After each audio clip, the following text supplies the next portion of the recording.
समुद्री लुटेरे समुद्र में रहकर विभिन्न जहाज़ों में लूटपाट करने वाले जो डकैत होते हैं समुद्री लुटेरे या समुद्री डकैत कहलाते हैं। ये लुटेरे फिरौतियों के लिए, आर्थिक फायदेमंद के लिए लूटपाट करते थे। इनके जीवन हमेशा समुद्री खतरों से भरा होता है। समुद्री लुटेरे छोटी सी जहाज़ में बड़ा तेज़ी से घेर लेते हैं और उन पर अपना अधिकार जमा लेते हैं, उन जहाज़ को अपहरण कर लेते हैं। समुद्री लुटेरों का इतिहास काफ़ी पुरानी है। यूँ कहे तो जब से दुनिया में व्यापार फला फूला है, समुद्री लुटेरों का जन्म हुआ है। इनकी जो लिखित जानकारी, जो इतिहास है, वो 14वीं ईसा पूर्व में सी पीपल्स के रूप में मिलती है, जो भूमध्य सागरीय क्षेत्र में लूटपाट किया करते थे। ये लूट ऐसे क्षेत्रों में ज़्यादा होता है जहाँ पर समुद्र अक्सर सकरा होता है। दोस्तों, 2004 में हुए एक सर्वे के आधार पर लगभग 16 अरब अमेरिकी डॉलर प्रतिवर्ष इन समुद्री लुटेरों के कारण दुनिया को नुकसान होता है। प्राचीन काल में डकैत भी होते थे, जिनमें अक्सर लुटेरे उन जहाज़ों को लूटते थे जिनमें दासों को भर कर ले जाया जाता था, क्योंकि उस समय दासों की खरीद और बिक्री होती थी। कई राज्यों में समुद्री लुटेरों का एक बड़ा कैडर होता था और कई राज्य के आय के प्रमुख स्रोत भी इन्हीं समुद्री लुटेरों से होता था। इन विभाग में गरीब और निचले तबके के स्त्री पुरुष दोनों की भर्ती भी किए जाते थे। इस तरह इनके आड़ में कई राज्यों में अवैध व्यापार फलने फूलने भी लगे थे। इन समुद्री लुटेरों से दुनिया का कोई भी कोना नहीं बचा है। चाहे आप महासागर के सभी हिस्सों को देख लें, समुद्री लुटेरे का जो इतिहास प्राचीन काल से चली आ रही है, आज तक यहाँ इनका दबदबा कायम है।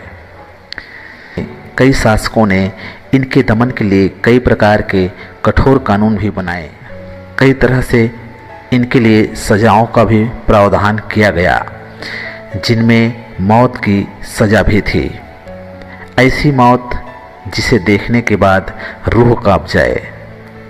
ये तस्वीर ब्लैक बॉडी एक लुटेरे की है, जिनके सर को काटकर जहाज की छत में बांधकर घुमाया गया था, जिनसे देखने वाले लुटेरों का रूह कांप जाए और वो इस तरह से कार्य में भागीदारी ना ले। ये तस्वीर 1837 की बड़ी घटना के रूप में मानी जाती है।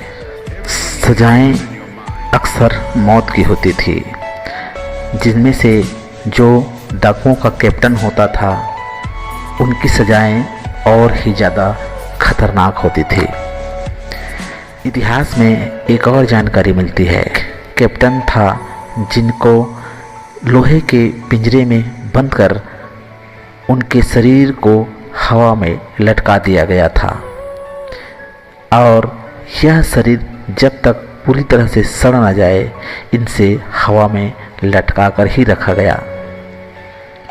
इस तरह से इतिहास में कई खूंखार और ख़तरनाक सजाएं हमको देखने को मिलती है।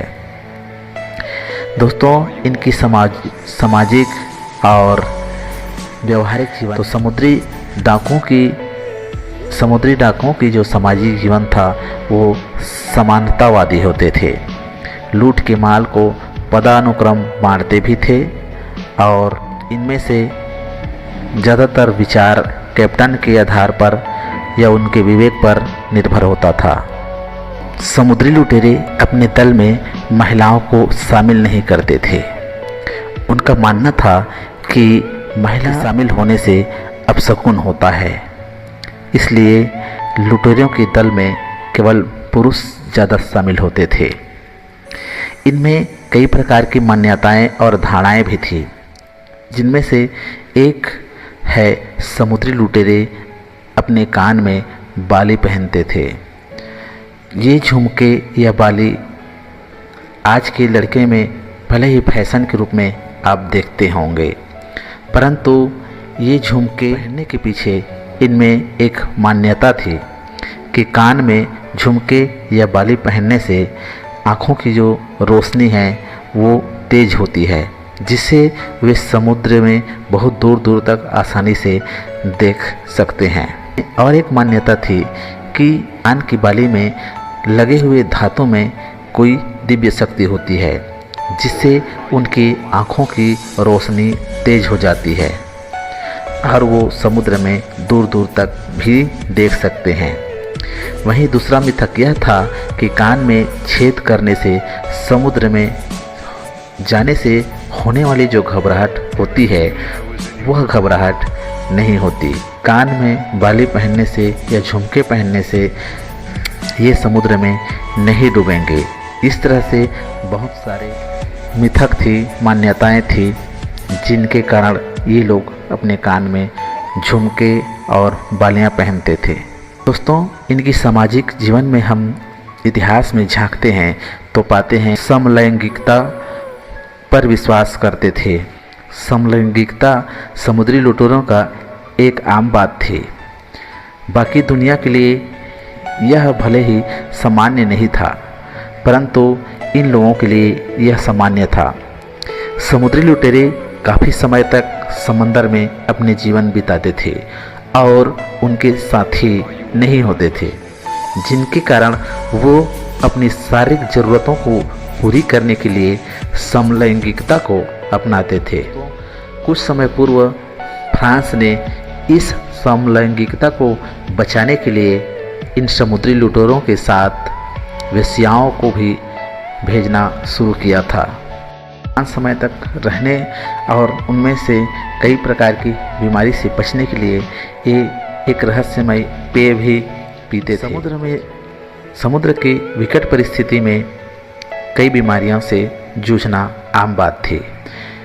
इसके बचने के लिए रम में नींबू पानी और चीनी मिलाकर पीते थे, जिनसे स्कर्वी रोग से ये बचे रहें। क्योंकि ये समंदर में रहते थे और समंदर का जो पानी होता था वो पीने योग्य नहीं होता था। में एक और रोचक बात है, आज हम जिस स्वास्थ्य बीमा की बात करते हैं, इन्हें अगर हम समुद्री लुटेरों की देन कहें तो गलत नहीं होगी। क्योंकि दुनिया को जब किसी भी प्रकार की बीमे की जानकारी नहीं थी, तब ये समुद्री लुटेरे स्वास्थ्य बीमा आरंभ कर दिए थे।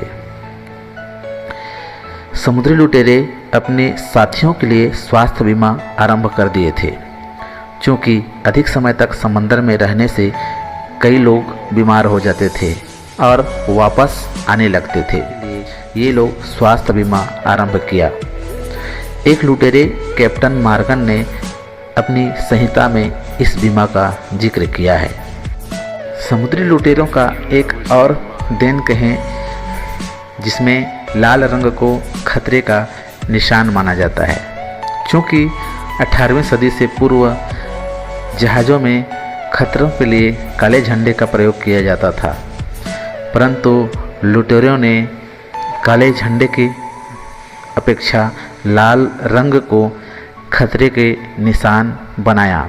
जिस नाव में लाल रंग का झंडा होता था, वो समुद्री लुटेरे बड़े ही खूंखार होते थे और उनका मकसद पूरी तरह से लूटना और मार काट करना होता था। समुद्री लुटेरे बड़ा ही चालाक होते थे।